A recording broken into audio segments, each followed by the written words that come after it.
Obviously, we can't guarantee a fire is going to happen, but we can give you a pretty good idea of what it's going to look like if it does. It's evening, and everyone's gone home.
The fire you've just seen was very real, even if the office wasn't. It involved materials which are typical of many offices. No special effects were used, and you saw everything in real time.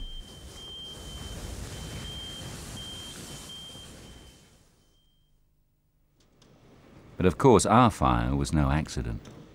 It was set up and ignited purposely, then filmed by experts for your benefit.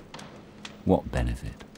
Well, normally at this point, we might be obliged to give a rather needless warning, such as, "Don't try this in your office," and it sometimes gets a laugh. But by changing just one word, it becomes a serious message.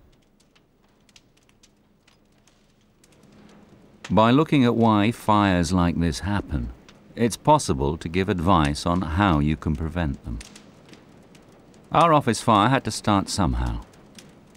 It was arranged so that an igniter, mimicking the heat from an overloaded electrical socket, caused a plastic bin and paper to catch fire. But other sources can't be ruled out. Damaged wiring, faulty appliances, a discarded burning cigarette, or even arson. So, our first piece of advice is easy, and it's about prevention. Don't use appliances with faults or damaged wiring. Don't overload sockets. Don't leave anything switched on unless you need it, and be careful with cigarettes, matches, and waste paper. A quick walk-around inspection at the end of each day would mean that most of these hazards could be spotted. You should also look for windows and doors left open. Every fire needs oxygen to keep going. Starved of oxygen, as it would be with all windows and doors shut, a fire like this becomes much less severe, more contained, and it's even possible that it will go out on its own. So, here's our next advice. Make sure windows and doors are shut when everyone's gone home. The people using our office haven't been too careful, as you can see. And after only 60 seconds from the first flame, a fire has taken hold. Although if anyone happened to pass the office, they probably wouldn't notice the fire. But there is rapid growth, and after only another 60 seconds, flames are reaching the ceiling. A passerby would easily see the fire, but is unlikely to be able to put it out. It's around this time that a fire or smoke detector would trigger. And this brings us to our next piece of advice.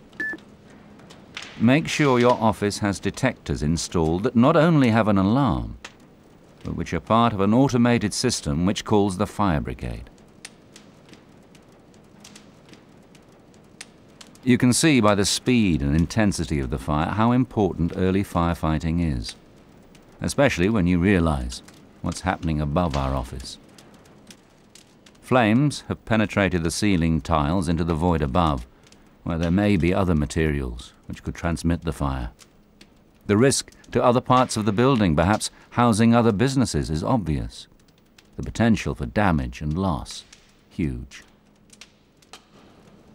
It's still only 3 to 4 minutes since our fire started, and the severity of heat being generated can be seen by the smouldering and then spontaneous combustion of objects in the room.